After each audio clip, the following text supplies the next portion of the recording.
do you even care for your customers? I mean, seriously, I think a lot of sales reps, all they care about is their wallet, and they don't actually think about or care about what is best for their customers or for their companies. So the reason why I mentioned this topic is recently I was riding with a sales rep, and I said to him, I said, getting near the end of the year, last 60 days of the year, what ends up happening is a lot of customers are looking for tax breaks because they had a financially profitable, successful year. Well, companies get taxed on their profits.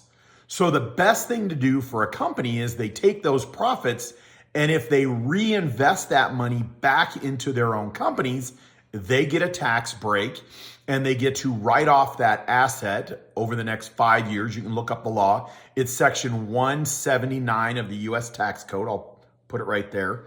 And it helps companies protect their money and reinvest in their company. It's wonderful. It's the government trying to help companies be more successful. And the sales rep said, I don't sell any of my customers' equipment. And I said, your company doesn't let you do that? And they said, oh no, our company sells equipment. I just find that if I sell equipment to a customer, they stop renting. This simply is not true.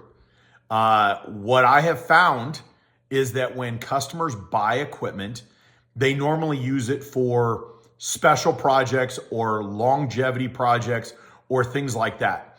And if a customer's planning on buying equipment, you might as well be the person to sell it to them, because if you're not selling it to them, somebody else is.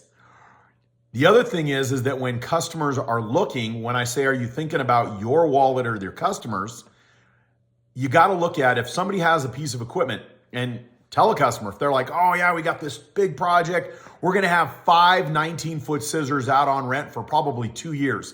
And the sales rep's like, oh, this is awesome. This is awesome. Here's the thing. All somebody needs to do is show up on that project anytime in the next 2 years and say, I'll give you a better rental rate, and you lose that deal. If you genuinely care for your customer, if you genuinely care for your company, if you genuinely care for the success of the industry, if a customer is going to be renting a piece of equipment for anything over like a year to 18 months, unless they've got special parameters for the job, the best thing for them to do for smaller priced items is purchase them. And the best thing you can do is offer up that equipment for sale so that you're helping your customer reinvest. They get the section 179. They own the piece of equipment that they can use on future jobs, and you're becoming the single source for all their equipment needs. Don't just be their rental guy or gal. Be an actual valued asset and advisor to their company. So do me a favor, at this part of the year, the best thing you can do, best piece of advice, go out, pull your customer's rental history, find items that they most commonly rent, meaning that you rented 57 19-foot scissors in the last 12 months. If you tell a customer that and say, look, as an advisor to your company, the best thing you could do is buy 1 or 2 of those from me. It'll save your company a lot of money and you get a tax break.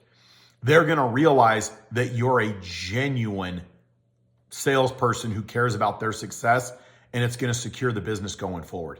If you don't sell them equipment, and if you're not looking at opportunities to sell them, you might be losing their business to somebody who is.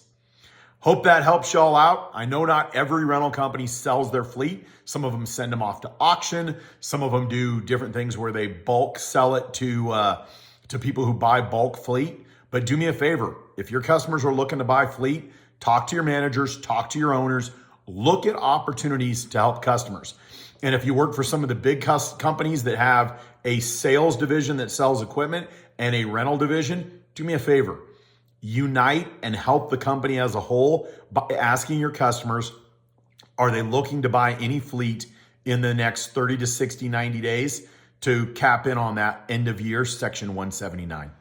I hope that that video helps y'all out. I would love to hear your comments below. Love to see how you help out your customers, and whether you disagree or agree that by selling a customer a piece of equipment, they all of a sudden quit renting from you. Might want to look at that. Actually, not make a decision based on feeling, but make a decision based on fact.